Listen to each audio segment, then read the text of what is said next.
hello. Here I am with my brother Christopher. Chris, how I call him. He's a psychologist. He works at PANI, and he's going to be helping us tonight. Well, for you tonight, for us today, to talk a little bit about the process of therapy in kids, maybe teens, and even adults, and how important it is for every single person around the world to have the opportunity to go to therapy. Okay, so Chris, hello. Hi. Okay, Chris, so the first question I have for you, I think that most people know how the lack of therapy is reflected on everybody, but I want to know how it is reflected on our kids, on children. Okay, the lack of therapy could affect the children in so many ways. For example, I like to think about the people that are adults that don't go to therapy and the impact that have in some kids, because if you don't work on your own trauma, you cannot attend your kids in a good way, like for example in a good treatment. If you, for example, were raised by your parents and they used to hit you, to treat you in a bad way, probably you will repeat those patterns, so that would affect the kids. Okay, so more than just kids therapy, it's like how their parents therapy goes and how they can raise them in order to avoid to repeat those kinds of traumas. Exactly, I think it's some kind of investment. If you as adult go to therapy, you can work on you and then you can provide a healthy environment to your kids. So in that way, maybe you can avoid your kids going to therapy when they are adults or even when they are kids. So I think it's everything is connected. So to see if I'm understanding, sending kids to therapy to work on problems that are connected to their parents could be a waste of time and money if parents don't go to therapy. Exactly. I think the solution is in the adults, like the parents, because sometimes they are just answering, or I don't know if that is the word, to the environment. So if you fix the environment, maybe you will fix the things that you think are bad with your kids. So can we say that maybe kids who need to go to therapy, like we're talking about other kinds of issues that are not connected to the way they were raised or to their parents, more like something personal, like personal situations that they have to change to be able to get along better in school or with other kids, but not necessarily connected to the way they were raised?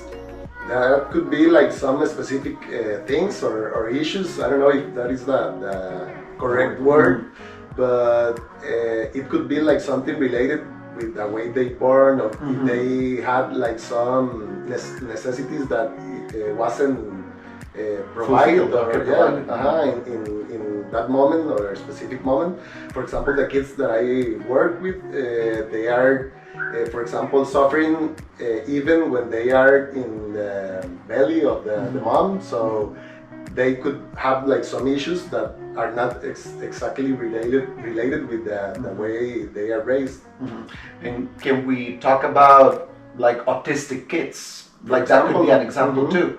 No, and I get your point that of course, like kids who are, at those centers at PANI, they are not, well, when they're very, very, very young, they're not suffering because of the way their parents treat them, because they don't have their parents around.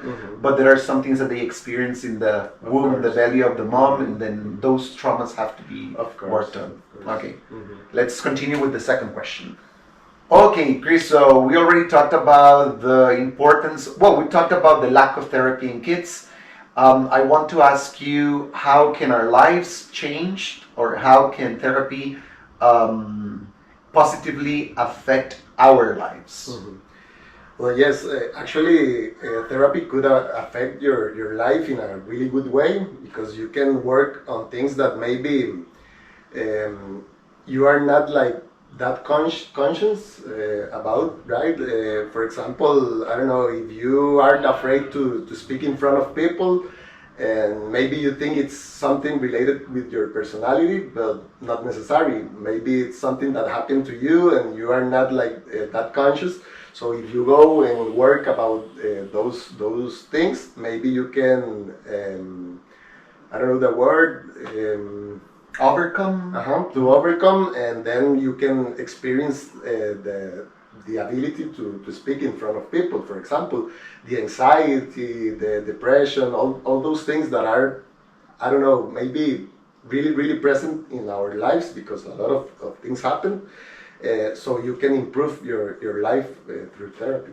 It's interesting, and I don't know your point of view, because many of us, and I'm including myself, usually think about therapy in terms of like fixing problems, like emotional problems, and we never think about like everyday things, like for example, having a fear like of speaking in front of people, which doesn't seem like a huge problem, but it's something that we can learn, and it's not necessarily a problem that is causing our lives to be sad, to be scary, but it's more than just working on those traumas that you mentioned before. It could also be used for everyday situations. Well, yes, it is really common to think that therapy is only for really bad things, or people like to say that it's for crazy people and things like that. But I think we all should go to therapy and work on our stuff and try to improve ourselves, try to understand a lot of things that we don't have the answers, and the therapies will help you to find them. So I think it's a really good idea if you want to invest in yourself. Okay, very good. Okay, so you just mentioned that there are some things that could be caused by trauma, like emotional things, but there are others that they come with our personalities, I guess. So I would like to know your perspective on what the connection is between our personalities and therapy, or lack of therapy. Well, yes.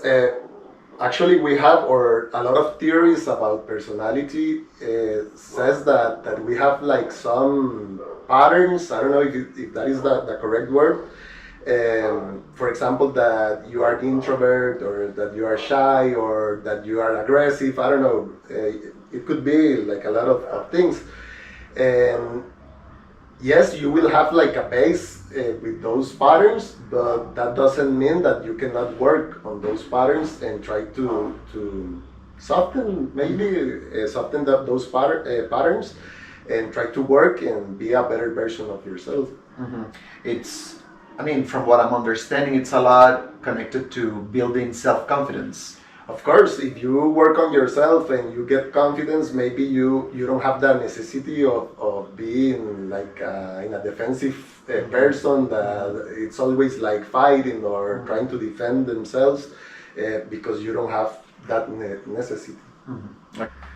Okay, Chris, I think that we pretty much covered all the aspects that we needed to talk about in terms of personalities, the importance of therapy and things like that.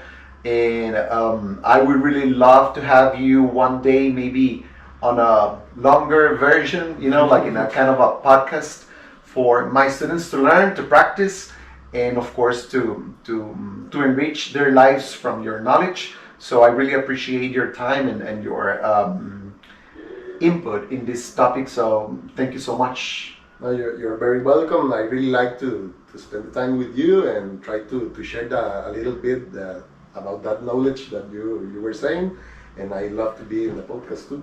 Okay, thank you so much. So I tried to talk to my brother. I wanted him to be here talking to me because of his expertise. It's not just because he's my brother. He's really knowledgeable and he's really experienced, and I know how much he has learned, and how much we have grown in terms of our relationship because of therapy and because of the work that we both have put in fixing our relationship. So thank you so much, and I hope you like the video. Bye. Bye.